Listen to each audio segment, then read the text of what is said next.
Yeah. Yeah. Okay. Good evening, everyone. Hope you're all keeping well. I'm Noor, one of the organizers. We are in the fifth week of the East IoT Symposium, and this is the fourth and last session of the Data Analytics Workshop. This workshop is being supported by IEEE Victorian Section and the Student Engagement Grant Program at the University of Melbourne. Nandkishore and Saurabh, academic researchers at the University of Melbourne, are the workshop chairs and will be handling today's final session. Before we discuss further, let me thank the ones who have filled the Google form with their queries related to the data analytics workshop. The organizers will be covering those topics in today's session. You are also welcome to send the questions during the webinar as well. Also, we will send you all the workshop content after today's session. We have been holding on with this until today so that we could have everything sorted at one place for the benefit of attendees as well as the organizers. Thanks for your patience all through. We are also going to release the contest very soon, and you'll have enough time to solve it post workshop. The winners will be receiving exciting prizes up to 100 Australian dollars. Stay tuned for the workshop content along with the workshop material. Without any delay, let me hand over today's session to organizers. The screen is all yours, Nandkishore. Thank you.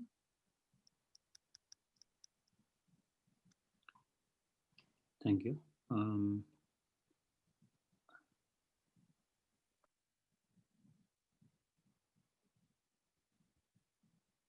Hi, everyone. Yeah. Hi, everyone. So today we'll be continuing with the fourth and final session of the data analysis workshop using Python. So these are sort of what we did over previous three sessions and what we'll be doing our fourth session. So we first started with basics of Python, why Python is used in data analysis, and what are the important properties of Python, like what are the important properties of Python that make it a very preferred choice of language as far as data analysis is concerned, and why it is widely adopted. Then we discussed briefly about basics of Python. That includes the key data structures, which is essentially there are four container types. You have the lists, you have the tuples, you have the sets, and you have the dictionaries. And then in addition to the basic data types like integer and floats. So that's some that gives a basic overview of how using those four containers you can actually do a lot of data manipulation in Python. So organizing it into a list or organizing it into an array, or using a dictionary to hold a key and a value and those things. So and then we also give a brief look into how you can structure the Python code into functions so that you can modularize your codes. That was in the first session. Then in the second session, we moved on to using now additional libraries, because although we have got these inbuilt container types, the one of the advantages of using Python for data analysis is the vast range of open source libraries. So you've got a lot of libraries that have that, and each of the libraries have their own dedicated features, and they are optimized for those particular features. For example, in the second session, we studied NumPy, which is very much dedicated for handling arrays in Python. Then we had a brief look into Skippy, which that we did in third session. So we had NumPy, so which gives you a brief introduction into arrays in Python. Then we had a brief introduction into Pandas, which gives a comprehensive data manipulation capabilities. Because just alone using Pandas, you can do a lot of functionalities, from reading the data to data pre-processing to writing back the data. It sort of is a tailor-made library for most of the data manipulation features. Then in the third session, so we also got into a few more details about Matplotlib, which is for visualization, and also Skippy. So to sort of give a brief overview of the last three sessions, it was you have Python and four container types, and then you have got the data libraries, which are four libraries, which was NumPy for arrays. Then you have got Skippy for scientific processing, if you are performing some dedicated optimization or those sort of mathematical things. Then you have Matplotlib for visualization, because visualization is a integral component of data analysis. Just through visualization, you can actually solve a lot of problems, or you can actually understand a lot more about a data, irrespective of what your objective is. Visualization is a very important tool that helps you understand what sort of pattern is present in the data, or what sort of technique you have to apply, whether you should apply a basic data analysis statistical technique, or whether you should apply some machine learning sort of technique, some advanced machine learning sort of technique. So visualization is an integral component. Then of course and then the fourth library being the pandas, which like we saw in the last week. So you have diverse capabilities from reading CSV files, which is a very predominant file format in most of the data analysis for multivariate sort of data analysis. Even you can read images there. So and then you also have Matplotlib integrated into pandas. So pandas essentially if you had to rate, so it is the most important of those libraries because it has got all the features. Just using pandas, you can do a lot of data manipulation. So that was sort of what we did over the 3 sessions. Just obviously by no means these sessions were comprehensive. That was just to give you a brief introduction to what were the individual functionalities and things like that, so that you can then build on that if you want to proceed further. So in today's final session, we'll be doing some simple data analysis problems and other things. Although the session is titled Time Series Data Analysis, so we will be doing mainly 2 types of data analysis.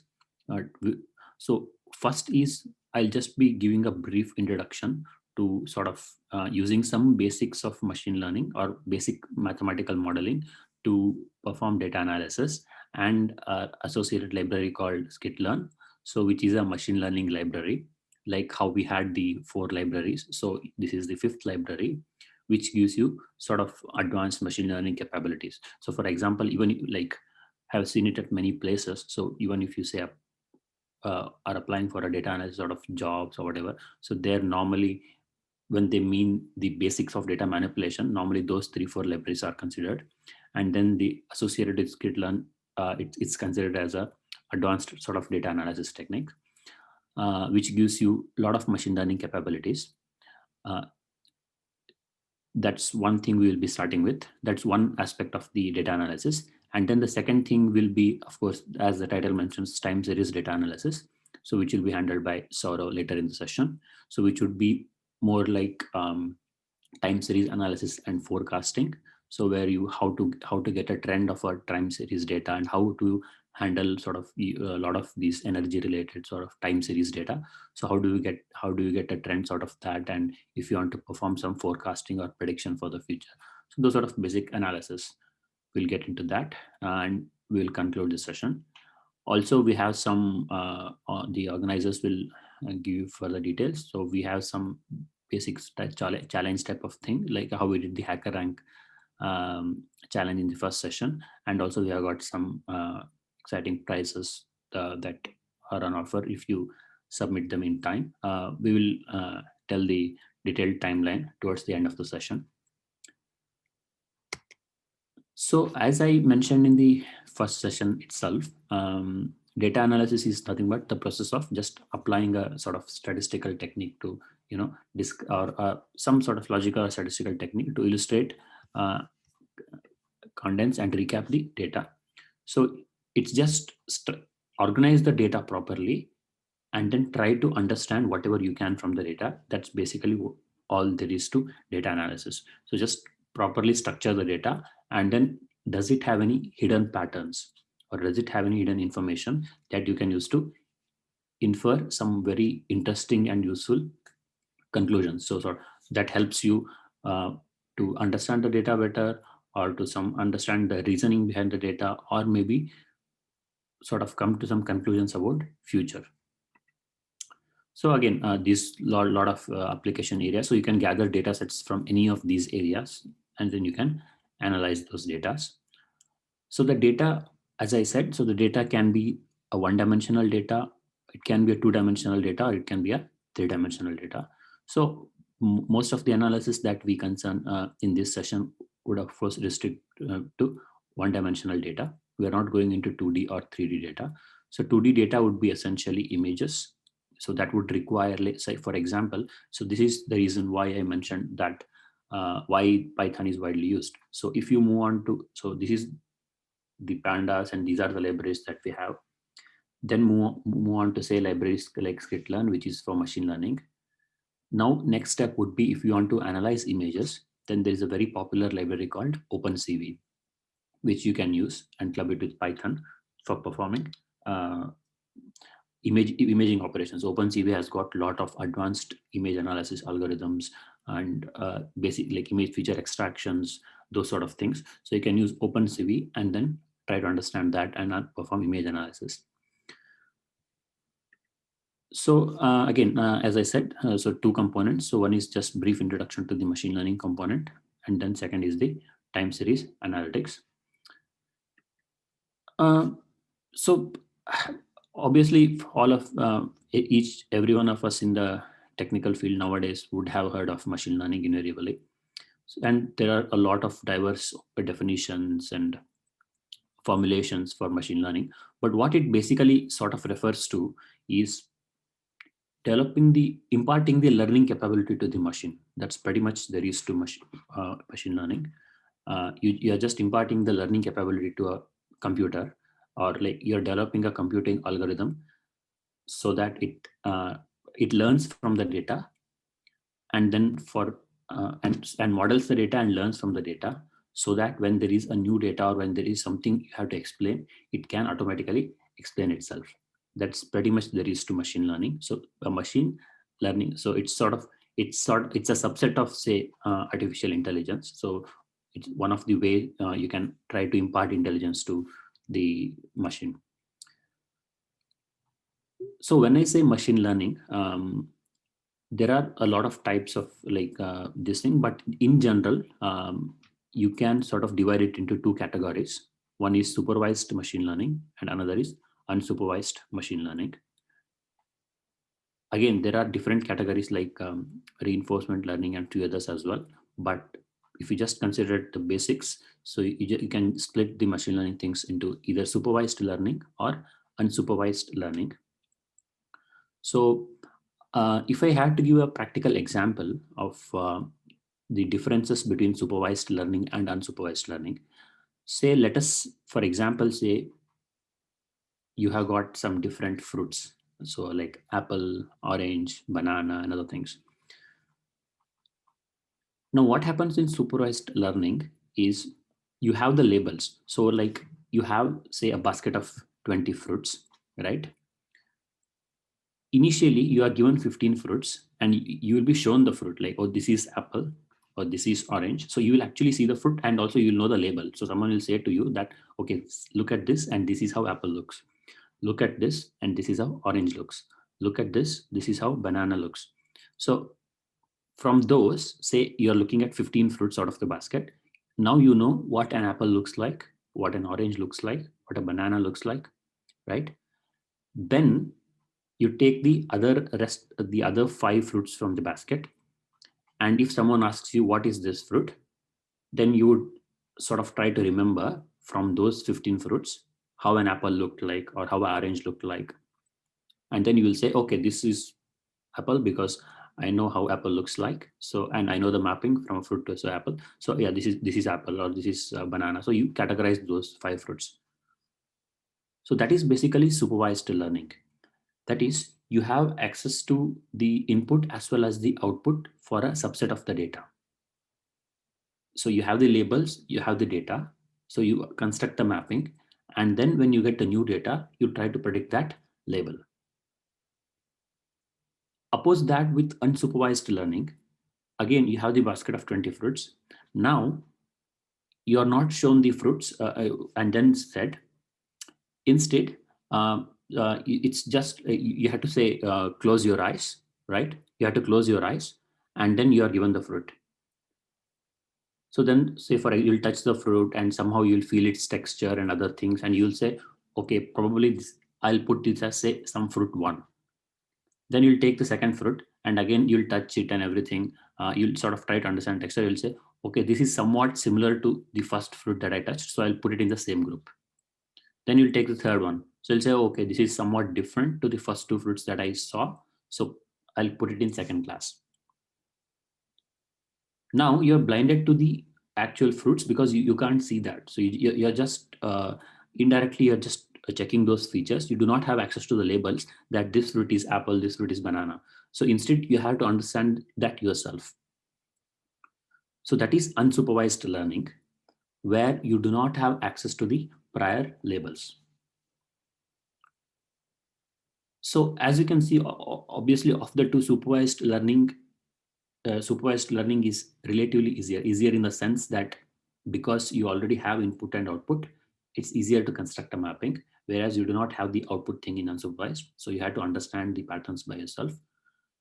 So because of these things, supervised learning has advanced significantly in recent years, where like even in terms of neural networks and these advanced, say, deep learning things that you'll be hearing, deep learning things. So most of the things, the main subfield that is advanced significantly is supervised learning. It gives very highly accurate results, but at the same time, of course, there are compromises, because as you can see, you need a X, that is the fruit, and you need the Y, that is whether this fruit is apple, whether this fruit is banana. So it requires a lot of effort to construct that data that has got the X and that has got the Y.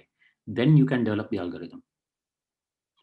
And that is one limitation. The other limitation being that the X's and Y's are already given. So your algorithm is finding a mapping. So if there is an X that is somewhat drastically different from the X that's given, like the distribution of the X, then it might not work well. In some cases, it might fail.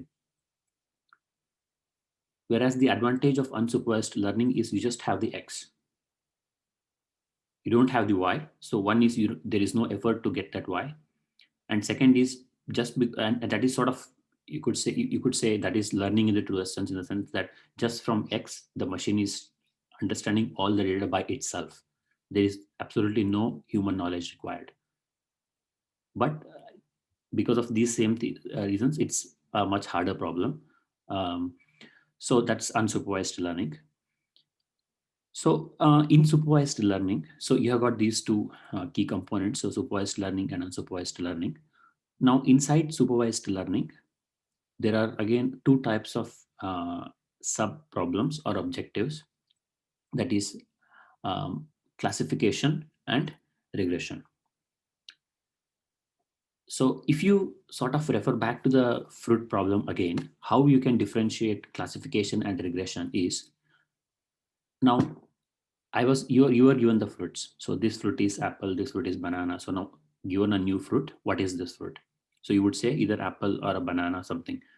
That is called classification. As in, you are classifying the fruit into one of the predefined categories. So the category would be, again, the apple, orange, banana, whatever, those are the predefined categories. Whereas regression would be a little different in the sense that, say, for example, you have the same fruits. Now, instead of classifying them into categories, you want to determine their weights. So this apple weighs, say, some 100 grams. This banana, say, weighs some 200 grams or something. This fruit, this grapes is worth 300 grams. Then, given this fruit of sort of similar size, what is the weight of this? That weight would be, say, 320 grams. There, you're not predicting or you're not assigning those fruits to a predefined category. Instead, you are calculating a continuous value. So that is regression. So you have got if you have got you have got the X's and the Y's. So X would be your data set and Y would be the output that you want. If that Y is a categorical variable, where you assign it to one of the categories, say 0, 1, 2, those sort of things, that is classification. If that is a continuous variable where you want to predict the actual value, like for example, say based on certain features, you want to predict the pricing of a house in a certain locality. So if that is what is your desired output, then that would be regression. You're not doing any classification. But in that same house prediction problem, if you just want to categorize saying whether that house price is low, medium, or high, that would be classification.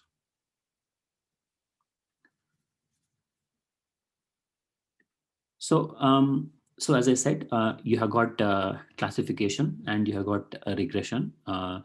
In supervised learning, data comes with additional attributes that you want to predict. So yeah, this is pretty much what I explained previously. And unsupervised learning, you have algorithms like clustering, for example, where you have got, again, as I said, some 20 fruits are there. You're blindfolded, so you just categorize, you just put, say, this fruit is similar to this fruit is similar to this. So ultimately you would have like group 1 of 6 fruits, group 2 of 5 fruits, group 3 of 4 fruits, and group 5 of some 4 fruits. So you had different groups. You don't know what do those groups are, whether it, for example, group 1 might represent all apples, but you don't have access to the labels, so you don't know. But based on just the features, you put them into different groups. So that grouping is called clustering, where you just determine different clusters. So there are a lot of unsupervised learning algorithms like on those lines. Now, before we proceed further, another important thing, sort of general concept in general you want to understand with machine learning algorithms, or even in basic data analysis algorithms, is also the data split. That is, data split is, say you want to develop the algorithm. Say, for example, you have got 100 samples. Say, again, if you refer back to the fruit problem, say we have got 20 fruits in the basket. You develop an algorithm by, say, you are given the features, say, for example, I don't know, like the diameter of the fruit or length, some texture feature or color. The different features are given for the particular fruit. And then you have got the fruit category that you want to predict. You might develop an algorithm, say, by doing the X to Y mapping. But if you want to properly test the algorithm, then you have to first split it, because if you have 20 fruits and if you use it all of them for developing your algorithm, then you would have no idea as to how the algorithm will perform if there is a 21st fruit. That is, if there is a new unseen data that is not seen by the algorithm. So one of the things is in machine learning, that's why, is to do the training and testing split, where given the data, you first split it into 2 subsplits, which is 15 fruits for training, 5 for testing. Now using 15, you develop your algorithm, and then using those 5, you input them into your algorithm and see what output your algorithm is getting. And then check whether it matches with the actual output, and then you can determine the accuracies and other things. Now here I'm mentioning only 2 splits, which is training split and test split. There are also a lot of applications where you actually put it into 3 splits, which is training split, validation split, and test split. Now, why is that third split required? That is required because, for example, your algorithm might have some tuning parameters, say epsilon. Now, for example, it might be some sort of hyperparameter that you want to manually tune, right? So if, like, for example, for this particular data set of fruits, the algorithm will perform well if epsilon is, say, 1. Then the same algorithm, for example, you can use to some other just fruit grains or some food grains or whatever. But for that particular problem, the algorithm will perform well if your epsilon is set to 2. Now, how do you determine which epsilon is good for a particular data set? So that's why what is done is, say, for example, out of 20 fruits, you take 12 fruits for training your algorithm. And then once you train your algorithm train your algorithm using, say, hyperparameter 1. Once you train your algorithm, you take the using 12 fruits, you're training your algorithm using hyperparameter 1. Then you take 3 fruits and test how your algorithm is performing.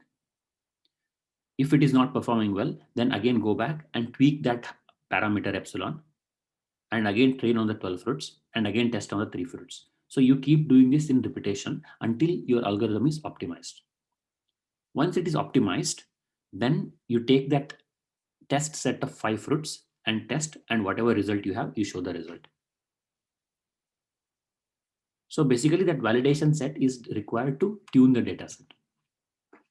Although in most of the cases, generally people merge validate. It's not ideal, but if you have lesser data set, generally people merge validation and test set. So directly on the test set, they optimize their epsilon, but it's not ideal. So you need to have training, test, and validation. And normally you split it in different proportions like 70, 30, 30 15, 15. So 70% of the data set that you have would be for training, 15 for validation, 15% for test, or 60, 20, 20. So it varies. So that's another important properties. So you have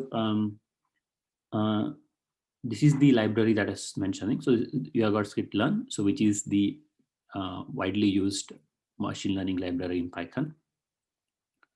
So you would be coming across a lot of advanced libraries nowadays, like TensorFlow, PyTorch, those sort of things. They are normally for these neural networks, deep learning sort of advanced machine learnings. But if you want to implement some basics, although they do have basic machine learning capabilities, but normally scikit-learn is still a widely used machine learning library for conventional sort of machine learning, where you want to perform regression classification using the standard machine learning algorithms. So it's a very efficient tool for predictive data analysis, and it includes like classification, regression, clustering, and dimensionality reduction, so which is out of the scope. So it's written largely in Python and built upon NumPy, Skippy, and Matplotlib. Now, basically, at its core, this library provides you machine learning algorithms in the form of models called estimators. We will see in the code. So estimator, basically one estimator basically represents, say, one machine learning algorithm, which has got normally, we'll come here. So which has got normally three components. That is, you want to fit the data to this estimator. Then you have to you want to pass some parameters to this estimator, which would be like the hyperparameter that I said, and then the estimator will give you the estimated parameters, which would be once you fit the data, what are the output you're getting, or what are the estimated parameters, like if we tune the estimator, those sort of things. We'll get into this using some problems, this thing. So this is basically what you have in machine learning dataset modeling. Like I said, supervised learning. You have got the features, you have got the response. So you have got X, you have got Y. So Y would represent collection of features. So where you have got, say, for example, you will have a matrix. So where each row represents one particular sample and each column represents one particular feature. Then you have got the response, that is the output you want. So using X and Y, you train a model. So when you want to train a model, so one of the most basic and simplest models in machine learning are the linear models.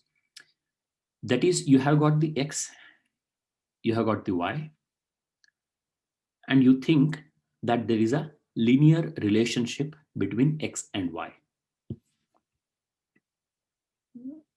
We can get the recorded for, yeah, they will be uploaded to the YouTube channel. The organizers will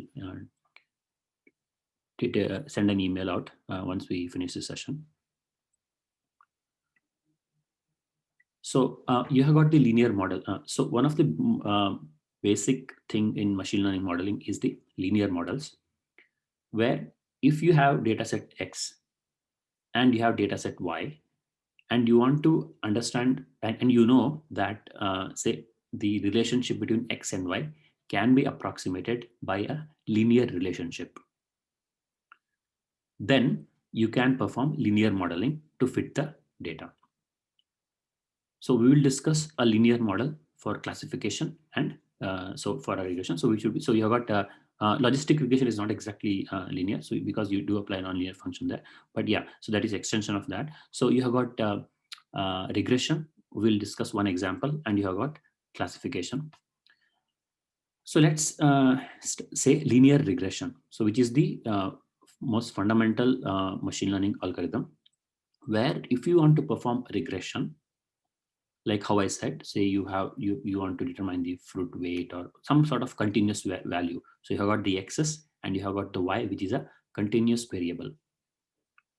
Then, as you can see here, it would be y is equals to a plus bx, which would be just fitting a simple straight line where your x is independent value and y is the dependent value. B would be the coefficient and a would be the intercept. B represents the coefficient or the slope of this line and a represents the intercept. So basically fitting this would be nothing but involve determining a and b. So if you determine a and b, then given a new x, you can determine new y. Now you could have multiple features as well. So like instead of one x, you could have multiple x's. So in which case your y would be w0, which is the intercept. Then you have got w1x plus w2x plus wpxp. So this p represents the dimensionality of your input data. So where you have got features from x1 to xp, then now how do you, what do I mean by fitting the data? So you can see here the figure on the right. So where you have got the data distributed and a red line is the straight line that is fit to understand this data. That is the linear regression model. Now we are not getting into the detailed aspect of the derivation, but just to give you an idea of how it is fit. So the equation that you see here, xw minus y norm squared minimize w. So which is you want to fix y is equals to w0 plus w1x plus wpxp. So how it is fit is is using the least square method. That is, you want to minimize the squared error. So w0 plus w1x plus wpxp. So this equation on the right represents the output that you are getting, and the y is the least squared method for each w or each x. No, least square method is to determine the w. Minimize the w. As you can see in the equation here, find w such that xw minus y norm squared is minimized. And you wouldn't operate it like each w or each x. Your w would be a vector. So you would have an equation. So your w would be a vector. So I'm not getting into a derivation of this because that would be completely mathematical. So instead we'll just go to how we can implement this in the scikit-learn library. But this is essentially what it is. So you just minimize the error and get the w vector. Once you get the w vector, you can see here, say for example, y becomes 2 plus 3x plus 4x, 3x1 plus 4x2. It's essentially saying that multiply your first feature by 3, multiply your second feature by 4, multiply your third feature by some other factor and add them up, you will get the output, and that is what describes your data. That is linear regression. Coming to logistic regression. Logistic regression is a simple extension. Is a simple extension of the linear regression, where you have something called a sigmoidal function, which is this, which is y is equals to 1 divided by 1 plus e power minus x, where it maps x to y like this, as you can see. Then you could put simple thresholding. For example, if x is positive, you can see here y is in positive here, this is negative here.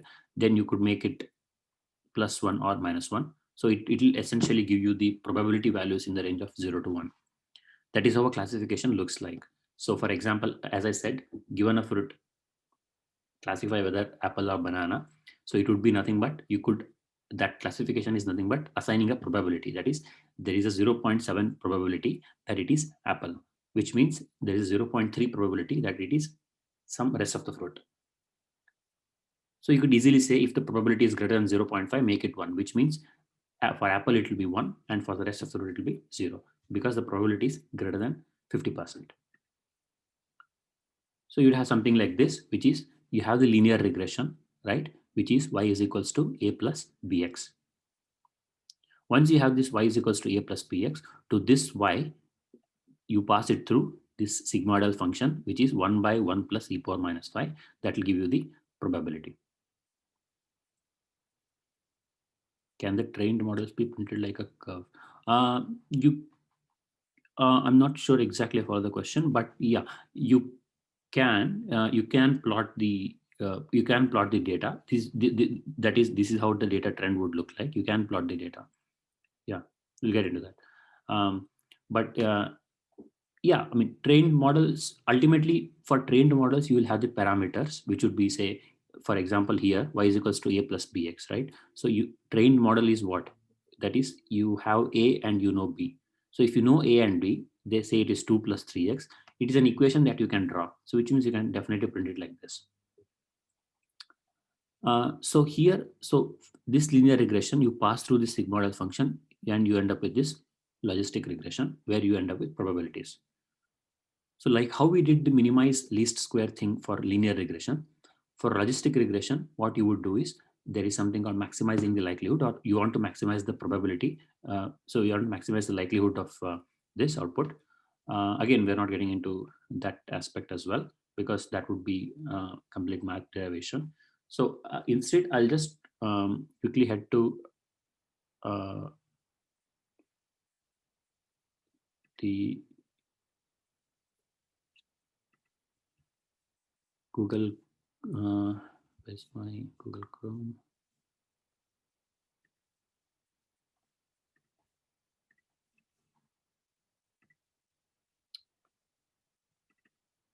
Yeah. Yeah. So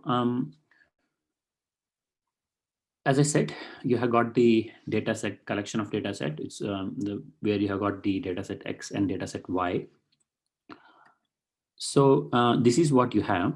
Say, for example, how you import is this. So sklearn is the library. So you can just write import sklearn. So that would give you the scikit-learn machine learning library. Now, I'm not going into how you can install that. That's pretty much online with how you can install other libraries, just using a pip install, or if you have a Conda environment installed, you can install the machine learning library. So here, for example, as you can see, from sklearn.datasets import load iris. So this is a inbuilt dataset that is given in the library. So by running this code, I'm just getting the by running that and running it here. So I'm getting this iris data library, which represents the eye related data set. So where you have got, you can see here. So if I do this, now from that I can get the feature names. So which is the oh, this is not for the this is a different one. So this is some flower related one. So if we, for example, want to understand the data, you can see yeah. So here, for example, you can see this is the data set. Oh yeah, I the predicted attribute is class of the iris plant. Yeah, I got it. Yeah. So different depending on the sepal length, width, these are the features. You just have to classify which iris plant it belongs to. That's sort of the main objective of this data set. So which is by default given in the library. So as you can see here, load iris I'm doing, you get the iris. So from that, say X is this, Y is this. So you can see here, if I print X, if I do print X, you'll get this, which is print X dot shape. You get 150 by 4, which is you have got 150 samples of observations. That is 150 different plants. And 4 is the column where you have got the attributes of, say, first column represents the sepal length in centimeter, second column represents sepal width in centimeter, third is the petal length, and fourth is the petal width. So you got 150 divided by, 150 by 4 matrix. Fifth, and then Y is the class, which is one of the three, either this, this, or this. So if you see here, print Y dot shape would be a name Y. Oh, sorry, this is small y. Y would be a 150 dimensional vector. So if you just print Y, so you can see here, you have got 0, 1, and 2. because this is normally how you sort of define your classes in machine learning libraries also, as in if you have 3 classes, it would be starting at 0. So 0, 1, and 2. So that's sort of the basic data set, say X and Y you have. Now, once you load the data, as I said, the next thing is pre-processing the data. So which is you want to do some sort of normalization and thing, because sometimes what happens is, as I said here, you have got 150 by 4 matrix, right? So each first column may have features where the minimum value is 0 and maximum value is 10. So here, as we saw, say for example, sepal length, okay? Say it may vary from 0 to some 50 centimeters. Sepal width may vary from 0 to say 20 centimeters. So so that means they are on a different scale. You have feature 1 that is varying from 0 to 50 centimeters. Second is you have a feature that is varying from 0 to 20 centimeters. And by doing regression or this sort of modeling, essentially you are clubbing them together. You are combining the informations and finally making a prediction. Now that would be not uniform, because you have a scale of say 50 centimeter on one hand, then you have got 0 to 20 centimeter on the other hand. So that would not give you an ideal output, because you want all of them to be on a uniform scale, make equal contributions towards the output. Then you will know which is important, which is making contribution. So for that, what you would normally want to do is, say for example, normalize. That is 0 to 20, normalize it to 0 to 1 centimeter. 0 to 50 also normalize it to 0 to 1 centimeter. So then you will have a normalized range for all the columns. Then you can sort of try to operate on those normalized ones to get train your models. So towards that, there are quite a bit of pre-processing things you can use in machine learning scalar library. So let's start with say binarization. This is simple. So you have got, say for example, we import numpy as np. Then from sklearn, say there is a module called pre-processing. From sklearn, import pre-processing, which is the module that you have. Then we define this 2-dimensional NP array. So which would be this. So which would be, as you see, you have got 4 by 3 numpy array. Then if you just do binarizer with a threshold of 0.5, what it does is greater than 0.5 would be positive 1, and less than 0.5 would be 0. So pre-processing.binarizer, you're defining a binarizer here. You can actually effectively write it in 2 lines if you want to understand more clearly. So you first define a binarizer, which would be this. Which would be this. And then using this binarizer, you transform the input data. So pre-processing.binarizer, at this threshold, define a binarizer, and then apply this on, which is data binarizer.transform. So you'll get the binarized data. Similarly, another thing is another popular thing you want to do is removal of mean. For example, again we come back to this data, right? Now, if you get the, if you want, this is the numpy, right? Now, if input dot mean of x is 0, input data dot std of x is 0, which is standard deviation. So you have got the mean, you have got the standard deviation. If we calculate the mean and standard deviation, you can see that feature 1, that is, we have got the data set that is 4 by 3, just like how we had the iris data set 150 by 4. So we have got 4 observations and 3 columns, which represent say 3 features. Feature 1 is distributed with a mean of 1.75 and variance of this. Feature 2 is this mean and variance. Feature 3 is this mean and variance. So most of the algorithms sometimes require that your features are all centered at similar mean. So which means you make it 0 mean and then also make it unit variance, so that you have got normalized distributions. So if you want to perform that, then there is something called pre-processing.scale. This scalar pre-processing module gives you a function pre-processing.scale of input data. If you do that, it gives you the scaled data if I perform pre-processing.scale and then again get the mean and STD from this scaled data, now you can see that mean is 0 and the standard deviation is a perfect 1, which is the normalized data that we have. This is normalized. So the different objectives require different types of normalization. This normalization is for zero mean and unit variance.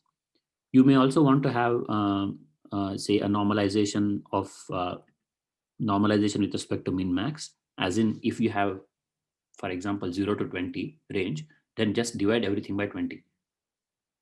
Or say if you have 1 to 20, then the minimization, normalization with respect to min max would be your value minus minimum divided by maximum minus minimum, because then you can map all of that to 0 to 1.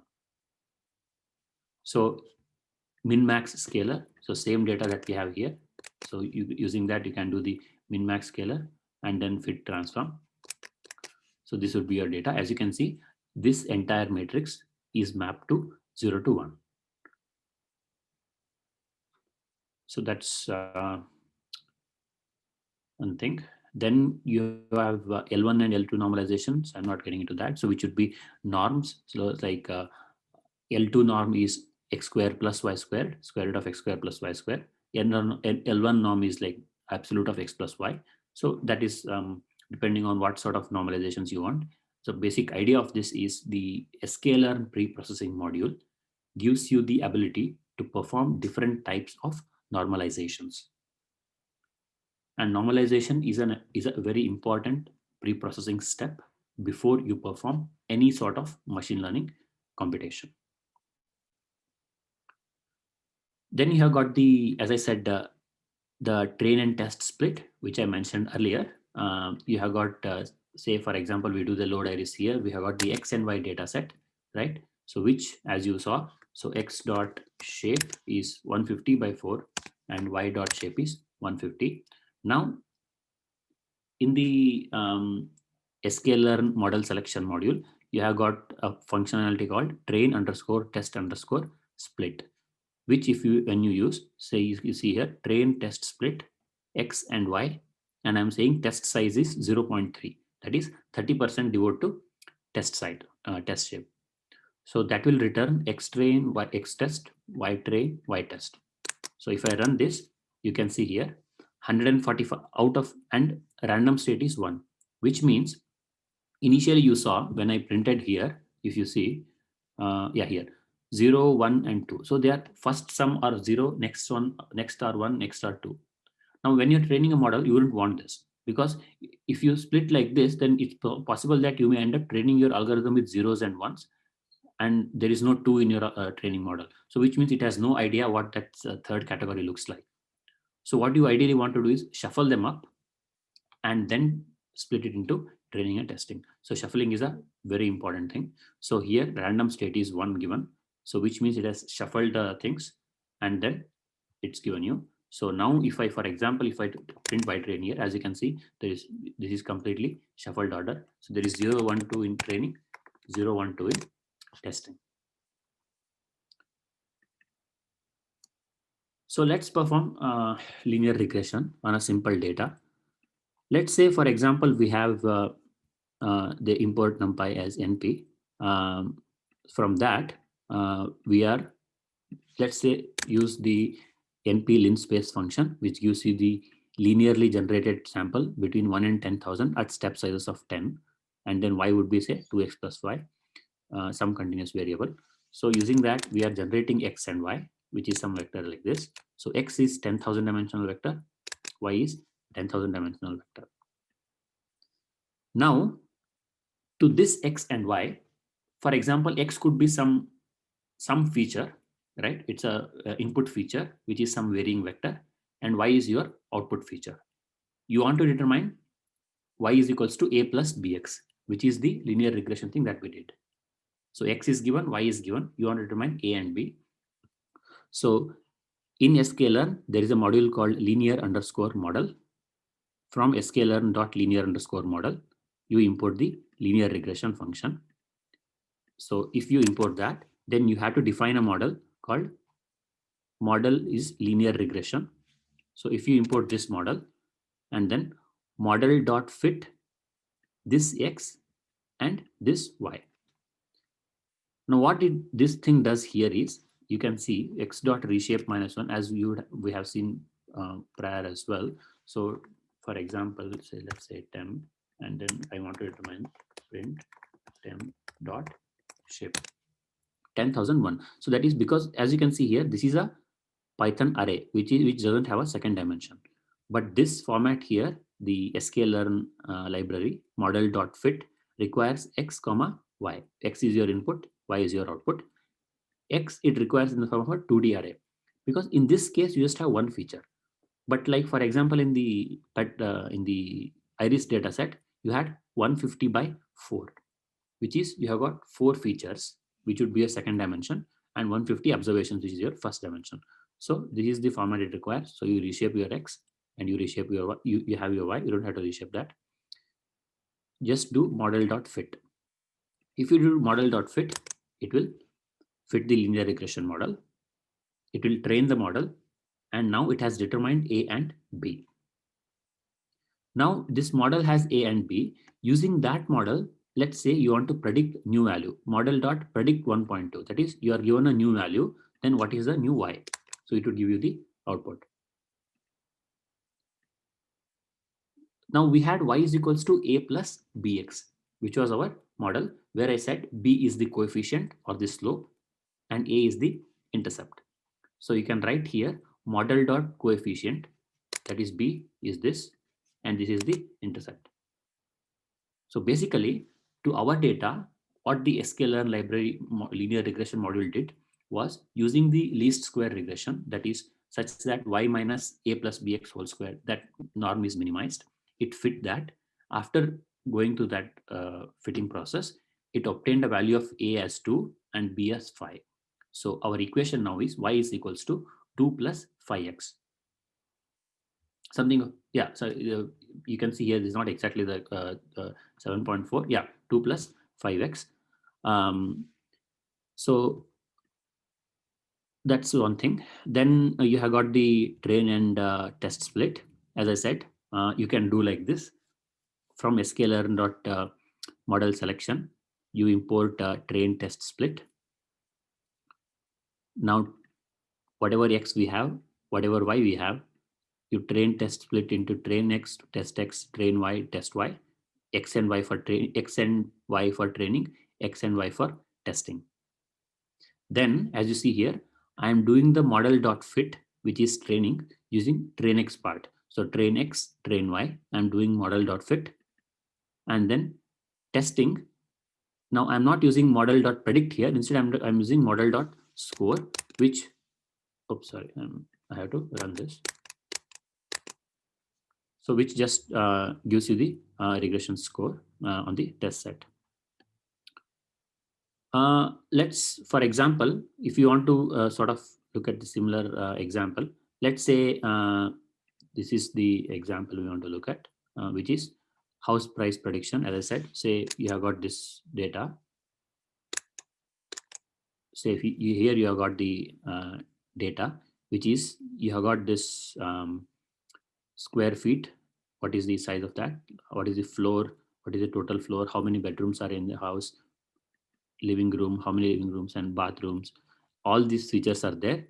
Ultimately, you are given the price. So using a subset of this, you have to train the model, and then using a subset, you have to predict the price for a given a new house, and given these properties, what is the square feet, what is the floor, what is these things, you have to predict the price. So this is the columns. As I said, this is, as you can see, all of these things are using the pandas. So you have got the square feet, floor, total floor, all these things. Then you, from the data, you get the square feet, floor, total floor, bedroom, living room, bathroom. This becomes your feature data, which is X, and house data of price is your Y. So this is X and Y. Using train and test split, you split it. Then you define a linear regression model. Then do model.fit of train X and train Y. which fits your model. Then you determine the model.score. Now another thing here, another module quickly I'll go through this is polynomial features here, which is, it may be that you will be told, say you are given this raw data, which is square feet, floor, total floor, bedroom, living room, bathroom. Now these are not directly related to Y. Instead, these also interact among themselves polynomially, and then that set of features is related to price. As in, say for example, this is square feet is x1, floor is x2, total floor is x3. Let us say we have these three features.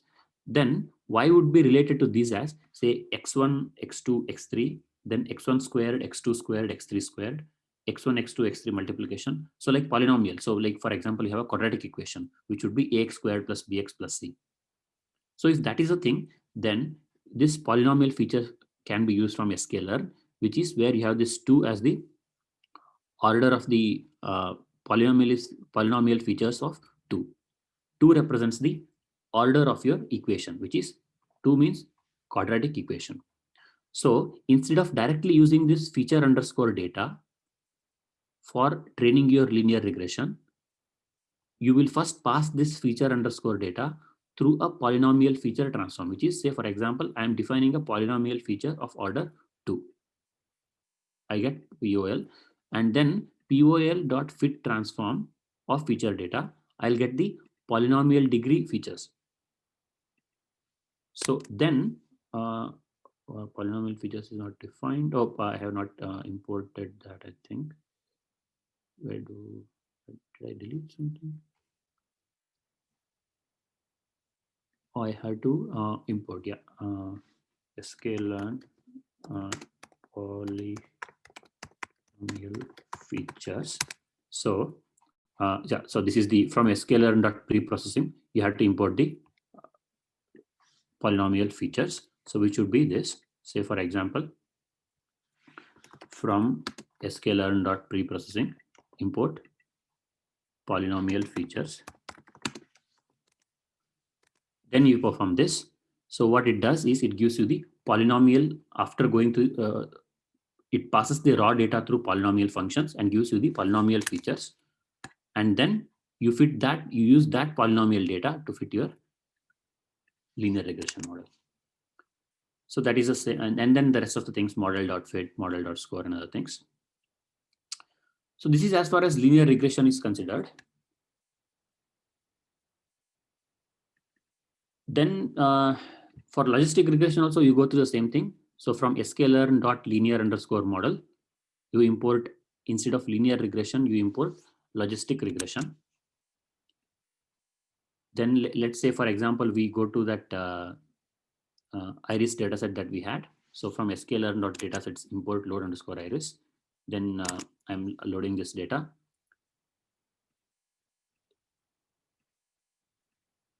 Yeah. So let's say I load this data, and then as we saw in the previous one, we have the X and we have the Y. So we had the 150 by 4 X matrix and 150 by 1 Y matrix. So I click this here, then this. So for example, now you can see here, so train X would be, we are training our model with 112 samples, and we are testing our model with the 38 samples. So I've got 4 features, so four columns, and ultimately we want to get the prediction whether given sample.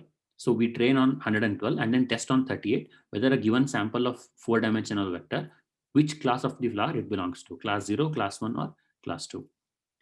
So you want to, this is classification, so which means you would want to fit a logistic regression model. So you have got logistic regression here. So just like how we define linear regression. So from a sklearn.linear model, you import logistic regression. Then logistic regression, say this is LR. So you define this model. Then LR.fit of train X and train Y. You are fitting the model. It's training this thing. So then it will print the score, which would be the classification accuracy. That is, it's predicting the output with a 94% accuracy. So for example, if you want to predict a particular iris data thing, this. So 144 to 146. So that is 144. As you see, upper limit is exclusive when you index like this. So 144 and 145th. Those two vectors correspond to class third, 0, 1, 2. So third class. Or you can get the prediction probabilities. So as you can see here, 2 means third class. So you can see this probability is almost close to 0.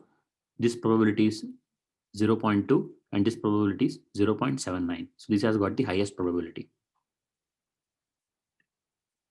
So this is the logistic regression coefficient that you will get for the matrix. So this is just a brief introduction to sort of linear regression and logistic regression modules that I did. Little bit of might have been hurried at places, but because we had to compress this much of things. So if you, so again, just to recap, you have the regression where you want to fit your continuous data, and then you have got the classification where you want to perform just categorical prediction. So linear regression is one we discussed where you want to perform least square regression. So fit a straight line to the data. And then you have got the logistic regression. Now you would, so especially nowadays, everyone tends to start a problem with advanced machine learning techniques. They say like a neural network or those sort of things. But it is the linear regressions and logistic regressions are still very powerful and very fundamental techniques. So even for some of the advanced complex data problems as well, you should always start your analysis with a linear regression or a logistic regression and see where that leads to. So they are very simple and very powerful, and also they help in explaining the underlying data much better. So that's a brief introduction to the machine learning component in data analysis from my side. I now hand over to Saurav to continue with the time series analysis. So how you can make time series forecasting and those sort of analysis. And towards the end of the session, we will tell about the challenge and sort of how what are the timelines and other things. Saurav? Saurav? Yep. Thank you, Nandan. Yeah. One second. Feature data from house data has 2 square brackets. Why? That has got 2 square brackets because it's a 2-dimensional array. So where you have got a row and a column.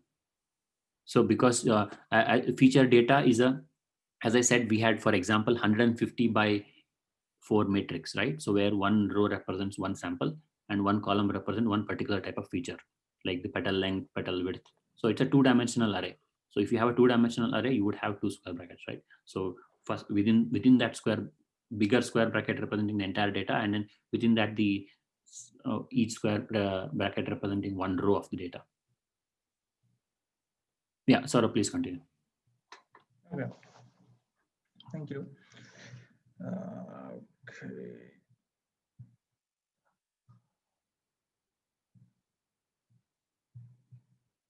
Just a second.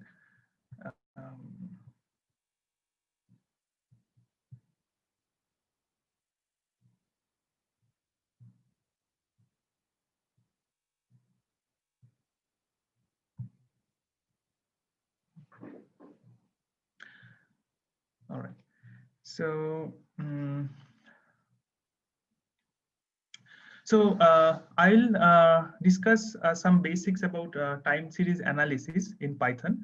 So we'll try to study a few basic properties of time series, like seasonality or their trends and all these things, and how we can analyze them by using pandas and Python-based tools. But we'll not get into too much details of forecasting of time series data that involve complex machine learning tools or complex algorithms. But we'll study the data analysis part with Python. And so let's begin. So first, the very fundamental thing we need to know that what is a time series. So it is just a sequence of data at regular intervals of time. It is like it can be one-dimensional data or multi-dimensional data, but it has basically recorded against some hour, month, or second, minute, or any equivalent thing of time. And the typical data of time series is like some trend of some annual sale of some particular commodity, or it can be the out some price of some products over varying over time, or intensity of solar things in against various times. So those kind of things are we can call as time series. Then the question comes that why do we even analyze a time series? So because if we get to know the trends or the nature of the time series, then we can go for forecasting it, because many times for different businesses like demands of products or number of visitors to website or stock market things. So based on those understanding, we can make certain strategies beforehand. Like weather predictions and all other things. So that's why we need to understand the trends of data, and then we can go for some forecasting and things like that. So the next question that we ask is what does the analyzing of time series involve? So we basically need to understand these internal properties like trend or seasonality and amount of repeatability or cycles, those kind of things we need to understand. So based on that, we can go for further forecasting on that. So here today we'll go through some basic examples. One of the example is this data is in a CSV file that we'll load here. So it's on Australian drug sales against various dates. So that data is given here. So for doing this, we will need a couple of libraries. So we need NumPy, we need Pandas, and Matplotlib, and a couple of sub libraries from Matplotlib, and we'll also need to parse the data. So we are just using that also. So our data is stored here. So we'll use Panda here to read the data as a CSV file. So if I just execute this one.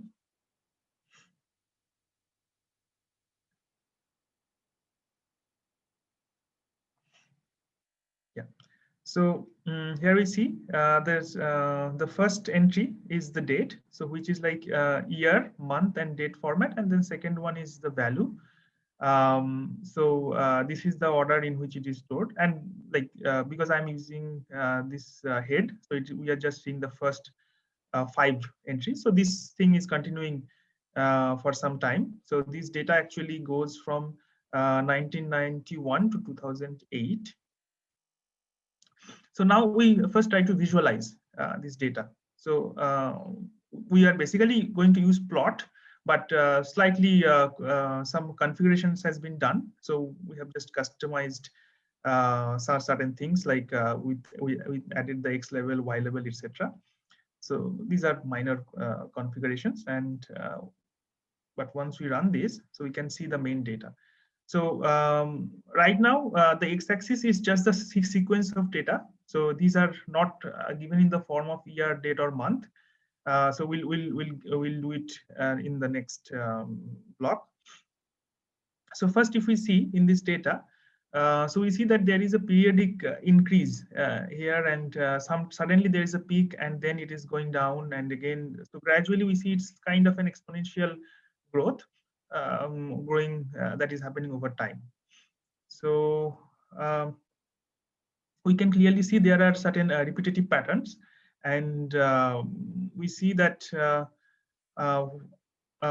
whether we can get more understanding from these, and so that we can use them later on for forecasting. So these periodic repeated these spikes and all, so periodic trends, these are called seasonality, because those are happening at a particular month or particular season. So then if those are consistent, we call them as seasonality. So for that, we need to break down the data. So what we do here is we create separate chunks from this big data, like year wise, and then do it month wise. So for every year, we'll see the data from January to December. So then here I have created certain slightly bit of color adjustment of different lines, but basically we are creating separate data frames for separate years by using the date, and month wise also.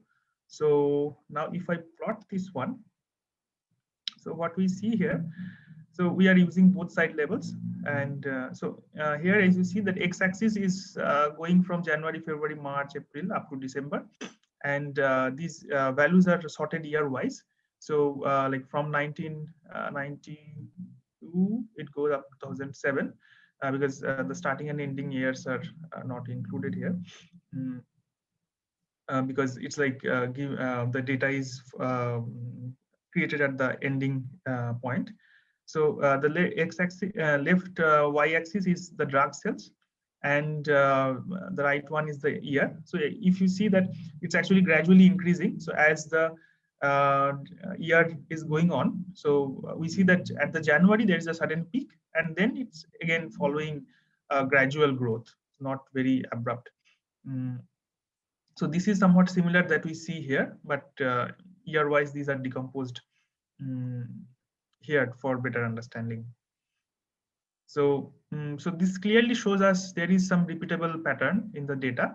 So so these are the few things that dominate or the fundamental aspects of any time series data. So there is a base level, so that is like a constant level from which the data starts.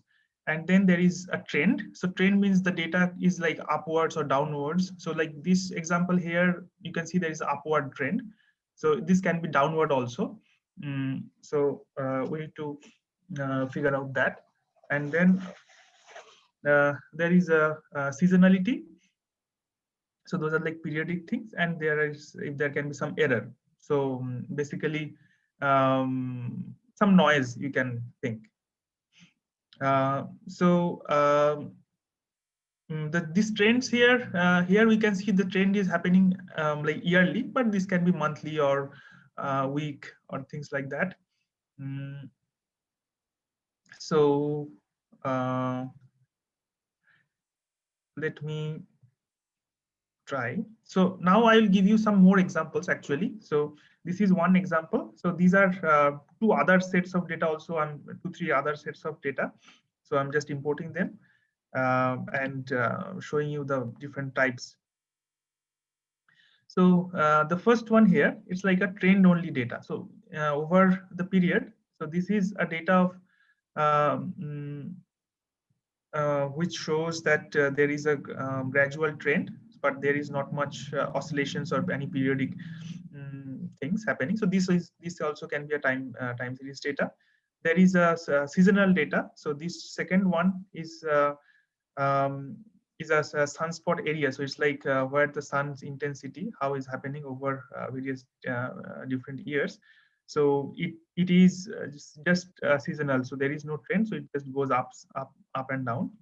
And this is the final one, which is having both trend and seasonality. So gradually it's starting from some point, and which we can call as the base level. And then from there it's gradually increasing, but the periodic pattern and what trend continues. Now we can classify this trend in two different types. So one is the additive trend, and another is the multiplicative trend. So additive trend, where everything is like just can be sum, like base level, then trend and seasonality and error. So some of them can be absent, but that then it can be like 0. But there is another possibility is like a multiplicative time series. So here everything is like in a multiplication form. So we'll see that how these two things, how we can use these in our analysis. So we can decompose any time series data by using either of this model, so additive and multiplicative. So beforehand, it is difficult to predict just by looking. So we can do some analysis and come to a conclusion that which one is giving us more better model. So accordingly, we can proceed further. So for this, we will use one new library, which is a stats model. So this gives us some statistical models. So we'll have, because this gives us a seasonal decompose functionality, which is slightly convenient. So we'll use that. So we are imposing the same data file. So which one we just showed in the first example. Then we'll do the multiplicative decompose and seasonal decompose, the additive decompose. So the seasonal decompose function. So here we just input the df value, and then we use multiplicative, and then model. Also, we can give the additive one. Okay, so these two will do this seasonal decomposition, and then we just plot and see how these things different.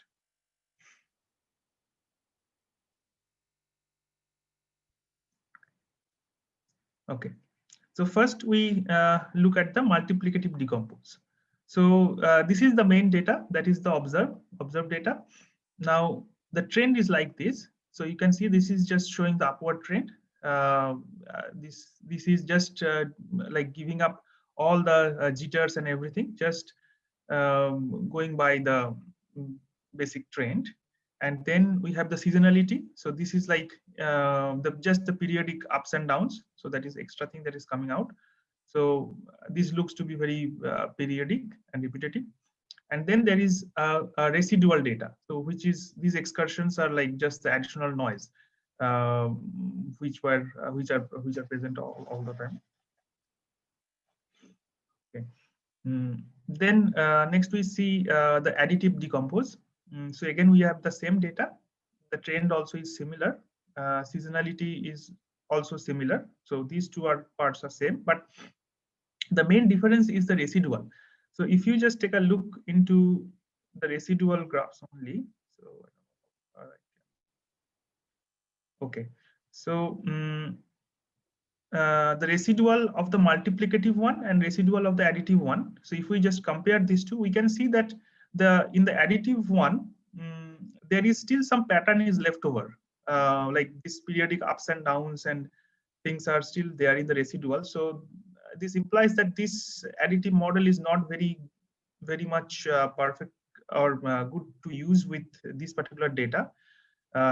So we will go for the multiplicative decompose model, because here we don't see the any particular pattern in this residual thing. So we are setting extrapolate trend here. So in any time series data, sometimes we can have some missing values also. So those things also can be fixed by setting this extrapolate trend equal to frequency. So this extrapolate trend actually reads the periodicity or the frequency of the excursion from the previous data, and it fixes the missing data. So now we do this thing. So first, then we try to go by our product based model. So that is, we have the actual values, which are like product of seasonal, trend, and residual. So we kind of reconstructing our data set. So basically dividing the data, main data, into different components. So the actual values are here. So they are the initial data that we imported. Now we are including the seasonality, trend, and residual. So all these components are divided. So this pd.concat here we are using. So we are just keeping the observed at the end, and we are just concating these extra columns in the data. and we are just adding the title here. So this is the thing that we are doing. Okay. Now, once we understand that there is a trend in the data and all, so for further analysis, we need to detrend the time series, because we need to remove the trend. So there are several ways we can do it. So one is like subtract the best fit from the time series. The line of best fit may be obtained from linear regression. So we can do linear regression with the data. So that we can use for detrending the data. We can not necessarily linear model. We can sometimes use some nonlinear models also. Then we can subtract the component from the time series and decomposition. We can also take the average, and we can also subtract the mean. That is also there. And another slightly advanced technique is known as apply a filter like Baxter-King filter or the Harari-Prescott filter, but these things we'll not get into. So we'll just go do the first two methods. So here we'll use CP, and we use the signal sub library from CP, and going by the same data, just read it, and then detrend. So there is a signal.detrend function in provided in the signal library.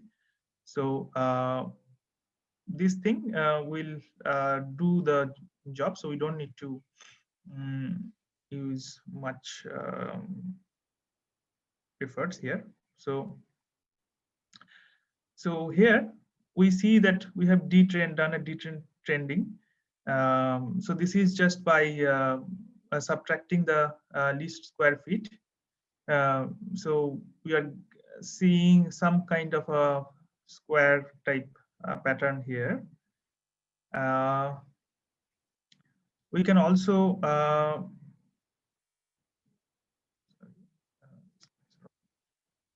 so we can try the trend also. We can just subtract the trend. So here, if we see, so this one, so I think this one is doing a better job. So out of these two, so we are just doing the detrend. So here actually we are getting the trend, and we are just doing subtracting the trend from the actual values. So earlier in this one, we just used a detrend, which just subtracts the square feet. But this one is we are subtracting the trend, just the trend. So this is giving us a better kind of a detrend data. So now the next aspect is coming into picture is how to seasonalize a time series. So here we want to get rid of the occasional peaks from the data. So we can take a moving average with length same as seasonal window. So that will to some extent smooth the data. And we can also take the seasonal difference, the series, that is the subtract of the previous session. And we can also divide the series by the seasonal index obtained from STL decomposition. So these things we'll see. So first one is a seasonal decompose, and then we'll deseasonalize. So we'll just divide it by the seasonal value. So let's see how it goes. So here, if you see that it is the same data now, but because we have divided it by the seasonal component, so most of those seasonal excursion they're largely gone. Still some things are pending, but we have we cannot see the large periodic spikes anymore. So it's like just the trend and some noise. Now, how to test the seasonality of a time series? So there can be seasonal spikes in the data or the repeatability. So how can we be sure that whether there is a seasonality or not? So we need to have some statistical measure. So for that, we use the autocorrelation function. So we can use this autocorrelation plot. So it just provides us the autocorrelation. So autocorrelation means it's a correlation of the data itself with its some lagged version. So more lag we provide. So so we basically plot the autocorrelation function against its lagged data with itself, like it's a multiplication and addition of the same data. So here we don't need to perform any mathematical operation. We can just directly use this function autocorrelation plot with the data. So it will take care of the job. So and if we do this, perform this thing in the same data. So what we see here, as we go on increasing the lag, so obviously when the lag is 0, so that then the correlation is maximum, so it's very close to 1. But then there are periodic spikes. So here we can see that the 12th, 24th or 36 points, here we can see the spike. So obviously that means there is a seasonality. But this way we can like get a more idea, clear idea that okay, there are seasonality. So otherwise they can be quite difficult to notice sometimes. So this autocorrelation plot gives us a pure guarantee that we have known the seasonality of the data. There is another tool which is known as partial autocorrelation. So that is also is done in a similar way, but it does not consider, it's like a pure correlation, and so here it also considers the lags, but it excludes the correlation contribution from the intermediate lags. So it's kind more of a detailed correlation, you can think. So we again use the stats model library, and we'll use ACF and PACF functions. So and we'll apply it on the same data so that this thing works. So this plot actually we'll do it as a group of subplots. So we'll see it side by side, so that will give us a more idea. Okay. So here again we have the same data. So this is the autocorrelation and this is the partial autocorrelation. So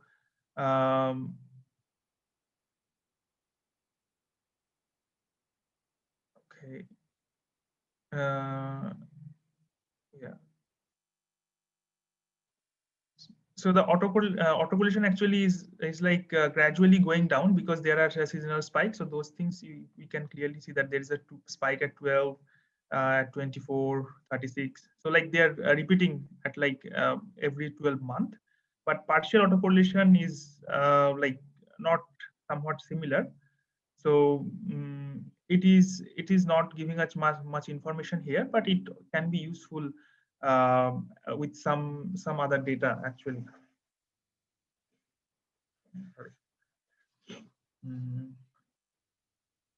All right. So now we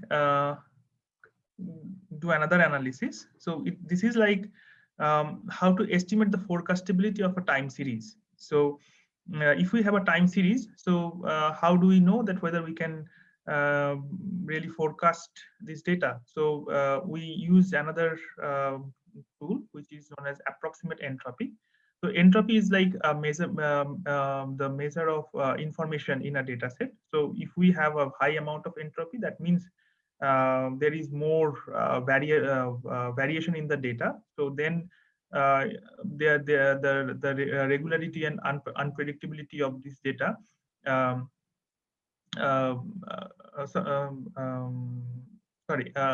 the regularity of the data like is less, so it becomes more difficult to predict or forecast. So if the entropy is slightly lesser, or lower, so then it is easier to forecast by using whether we can use some statistical techniques, or we use some advanced neural networks. So we refer to like two different types of entropy. So one is approximate entropy. So this is basically used to quantify the regularity and unpredictability of fluctuations in a time series. Or another alternative is the sample entropy. So this is similar, but it has it can like detect the irregularities or regularities with even a smaller time series, because if when you have smaller data set, it's kind of difficult to forecast also, or because we don't have much past information. So again, we do some comparative study with few data sets. So first one we take, it's a data, it's like a sunspot area. So it's like a solar intensity of that certain area over different months. And the second one data is this Australian drugs trend and drug sales. And then third and fourth one, these are randomly created, synthetically created data. So this is, we use this rand integer, and this is like a smaller size. So just 36 samples are there. And then second one is a slightly bigger, which has 136 samples. So if we just quickly look at the approximate entropy, so this wiki link actually gives us a brief description of this. So the calculation involves this function. So I'm not going to much details of it. So the details are, the link is given there in the Jupyter notebook. So when you have this notebook, you can take a look here. So this thing is only just calculated here, the same formula that we are here using here to derive this. So what we see here, once we calculate this entropy for this approximate entropy for all the 4 data sets, we roughly see these values here. So we can see that the highest value is for the first one, that is the solar spots, so solar intensity of certain spots, because it is 0.65. And among these two, rand small and rand big, the entropy of the first one is less compared to the other. So that means this one will be difficult to forecast. So the next one, we do the sample entropy. So here also the link is given. So this one is the other measure. So yeah, this one is the wiki link. So it has some calculation. So based on any data set, we can calculate this one, and some sample codes are also shown here in the in this link. So this can be calculated by using Python library. So once we do this one, so here we encountered one problem, because one element is becoming detecting some division by 0. That is this one, and this is happening mainly because of this smaller data size. But this, by using this kind of tools, we can have some rough idea that whether which data set we can efficiently forecast, or which data set we need to use more advanced and complex techniques. So if we have a better correlation actually in the samples, so then it is always easier to forecast, because then the variation from the past samples to the next samples are not too huge. And if there is some repeatability or seasonality, so which are like long term or short term, those patterns can be used to forecast. So some tools that, for example, we can use known as like autoregressive and moving average based methods. So these models, they work very well when the regression is the auto correlation is very high in a time series data. So that means the variation of the data samples are happening in a correlated way. So the next the SAM variation is not too huge from the past few samples. But if there is a huge variation, or there is very strong seasonal or and the variation is very huge, and there is this seasonality or these trends, these are not very easy to detect. So then we have to go for some more complex neural network based techniques to forecast the time series. So now the last aspect that I will discuss with this is like the how to smoothen a time series. So sometimes the time series is very lot of noise and all, so that kind of clouds the main analysis. So for that, we have a couple of ways. So we'll show 3 ways. So one is taking a moving average. So we can choose a small window, and then we just go on sliding and taking the average of it. Then we can do a localized regression based smoothing, and then another one is locally weighted regression. So so moving average is just, as I said, it's a rolling window. But the localized regression, it fits multiple regressions in the local neighborhood of each point and implements a. So we will implement this using the stats model. So this is the last sample that we see. So here we are using another data set. So it's a different data set that we have shown so far. So this we are reading from this elec.csv file. And the first one, we do a moving average. So we are just taking moving the rolling window of 3. And these are some additional syntaxes so that we can just check in the library. And other than that, now we can do this lowest regression. So these are the functions. The pd.data frame, we are just creating new ones. Here, the original value and what is the index, and the fraction here. This actually, so one is like 0.05 and another is 0.15. So one is 5%, another is 15%. So what is the lowest smoothing parameter? So these two are that we are need to take care. Then the rest of the job will be done by this function. So let's do the joint plotting here. So if we look at the original time series, so it's like we can see that it has certain it doesn't have any particular trend or anything, but it has a lot of noise into it. So the lowest smoothing with 5%, we see that the jitters are still present, and lowest smoothing with 15%, so it's like very smooth, almost gone. Moving average also is having this jitter. So as we go on increasing the window of moving average, this thing can be even better. So like it will be, so let's instead of 3, if I take 5, so okay, not much improvement, maybe 10. So yeah, so as you can see that gradually these spikes are becoming lesser and lesser. So yeah, so I think, yeah, that's all from this part. So I think I'll now ask Noor to go for the questions answers sessions, so like for questions from the audience. Sure, Saurav. Yeah. Okay.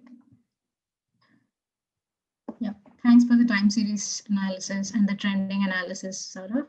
Also, thanks to Nandakishore for fitting the basic machine learning content in today's session. The additional machine learning content discussed today was in response to the participant inputs that we received in the Google form. So if you have any other doubts regarding today's session, please feel free to ask. Otherwise, we will continue with the questions that we received in the Google form earlier. So Please do not hesitate to ask your questions in the chat. And in the meantime, Kishore and Saurav, is that okay for you to answer some questions that we received in the Google form? Yeah, sure. Okay. So, Kishore, are you there? So the first one is. Yeah.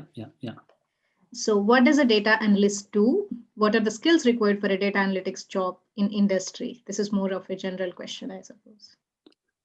I mean, as you have seen, as you have seen these sessions today and even in the preceding sessions, there is absolutely no area where data analysis is not used. Pretty much every single area, every single field from any business, it might be any business from a power energy sector or some other,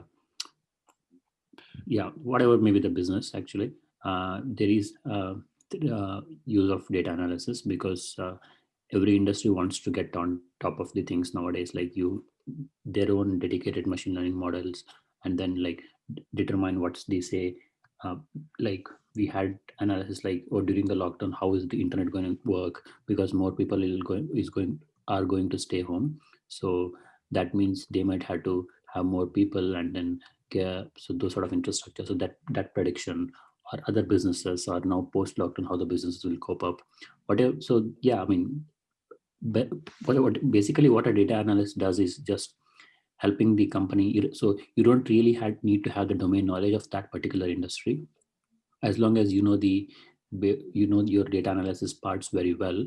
So pretty much any data, any industry, you can try to model that using your machine learning algorithms and try to make a prediction and try to analyze the data and give more inputs to the businesses for their improvement. Yeah.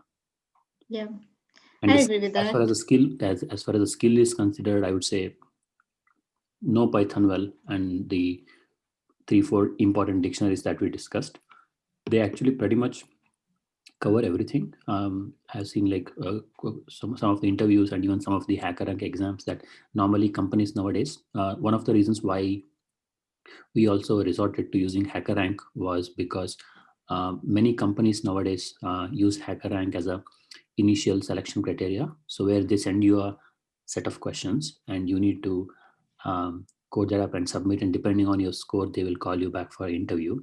So HackerRank is a very useful website in that sense. So for example, there you would have problems that, like I have seen few exams where, so it has starting with some basic probability and statistics, you would have a Python program using list, manipulate this, and then using a dictionary, and then ending with the advanced question. So out of, I know an exam where, say for example, for that company, out of 100 mark, there's 30 to 40 marks weightage for a program to be implemented using the scikit-learn one. So which was basic classification problem.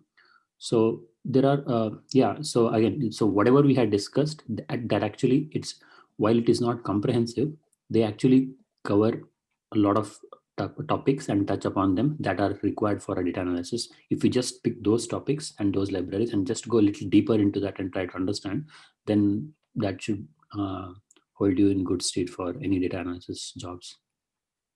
Saurav, you want to add anything? No, I think it's fine. I think, yeah, we covered most of them. Like, so yeah, even I would say that if you have data, there is data analytics involved there, and and the world runs by data now. Data is everywhere.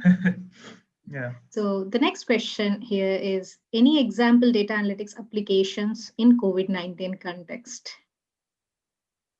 I think you want to take that on, Saurav?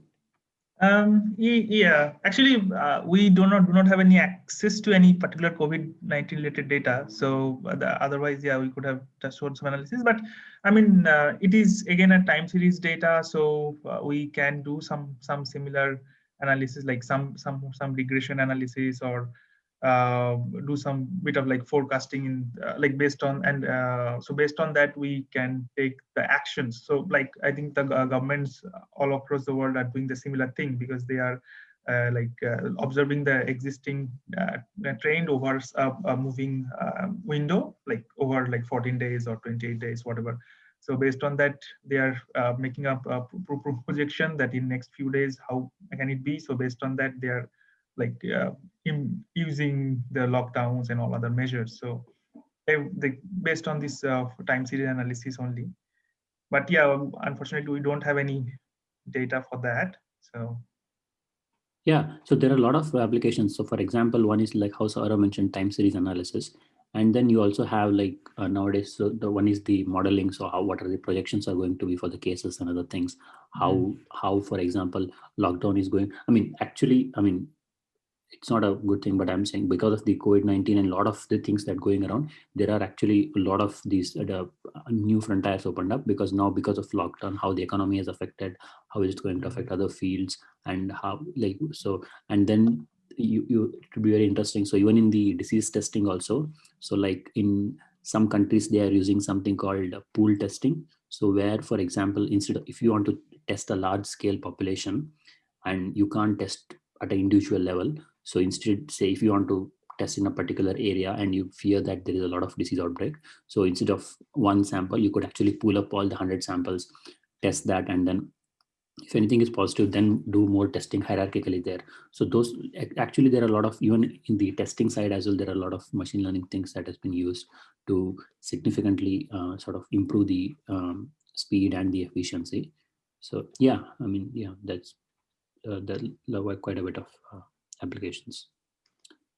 I think the attendees or the participants who are actually listening to the recording as well, if you have access to any data, you could actually try figuring it out how to develop something, or if you have issues coming towards an application, you could actually write to us and we will direct you to the workshop organizers and they will give their inputs. Are you guys fine with that? Nandkishore and Saurabh? yeah. Yeah, so post-workshop, if you have any ideas and if you're thinking of implementing your own projects, please do not hesitate to write to us and we are there. The next question is how to build our own libraries in the Python module.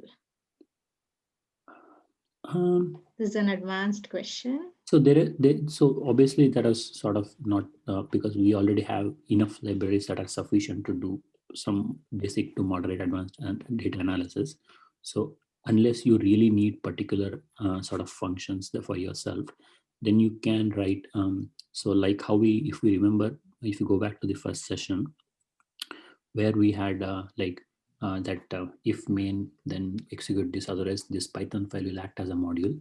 So which is you can write a Python file and it can act as a module as well as a main function in itself. And then if you can import that to your other subsequent Python file, so it acts as a library. So you just use one Python code to write what functions you have. That's one way.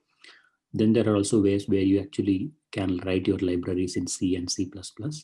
So that would be a little more optimized and faster compared to writing in Python.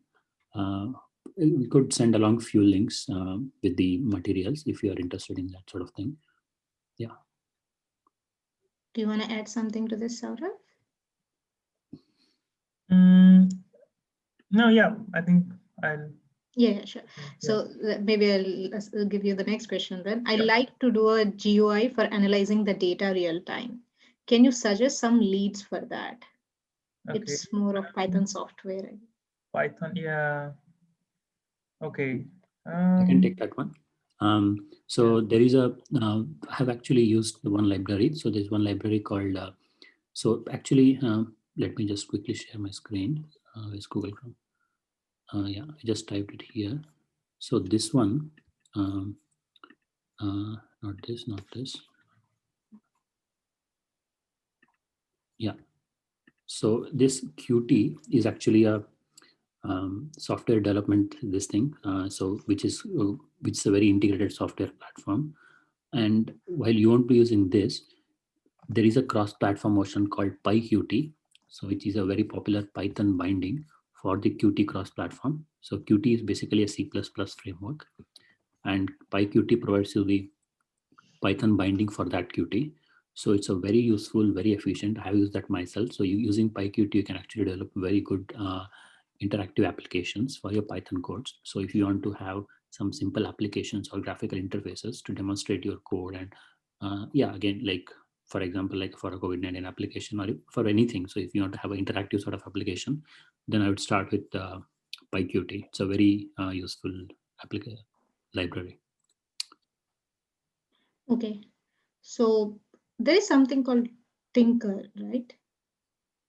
Is that Tinker, also? yes, I think so. Oh, Tinker. Okay. So next is up. So this is a live question. We just received it from Huma. This is, can you please cover PyTorch briefly? So would you be able to just throw some light on PyTorch library in a couple of minutes? Oh, couple of minutes is a, I mean, PyTorch is a thing. So if we go to PyTorch, so one of the things is in PyTorch was especially started was because so you had, so as you would know, like say about last 8 to 10 years, so neural networks are more popular and as deep learning has sort of exploded. So where you train like these artificial neural networks, in simple terms, artificial neural network is nothing but a network of neurons.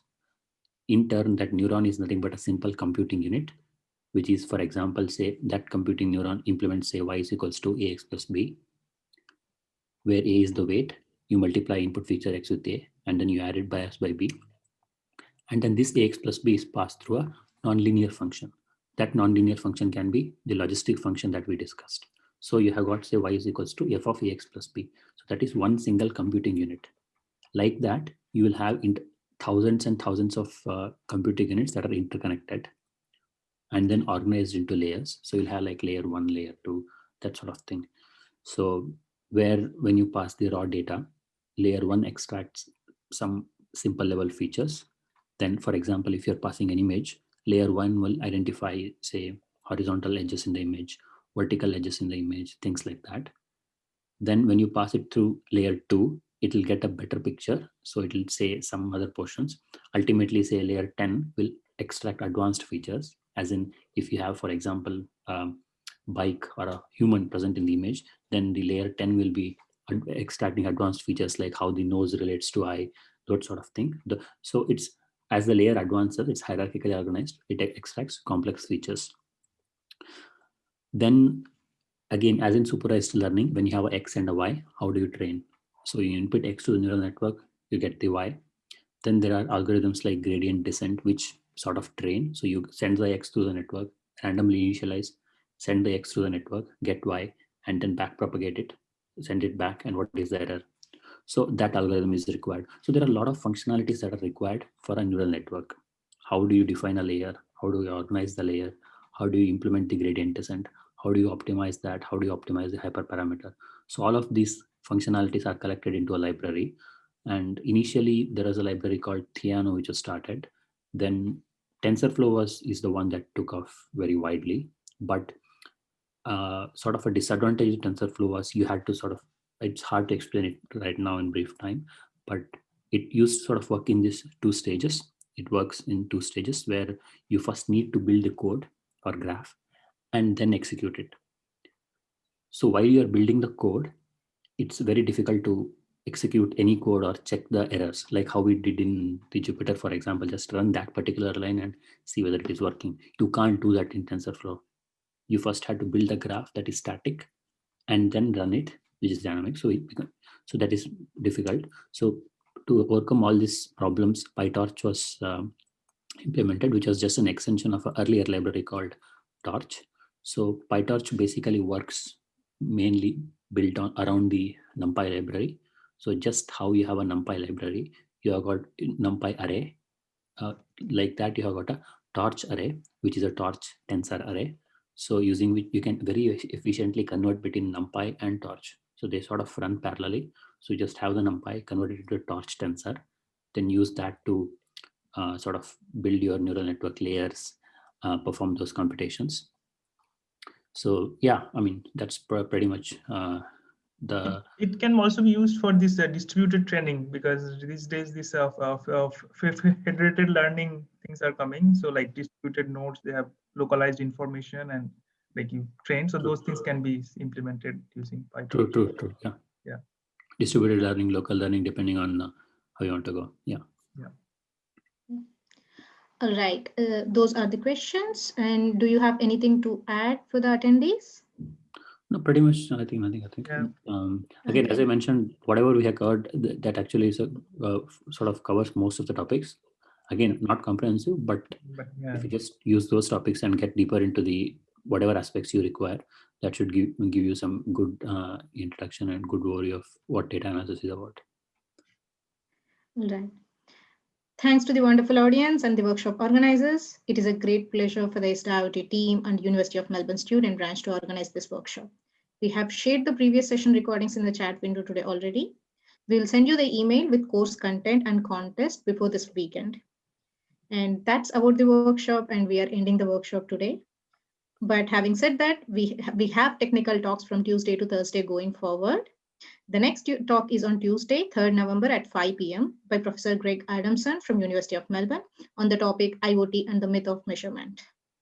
We are all looking forward to seeing you again on Tuesday. Until then, keep well and stay safe.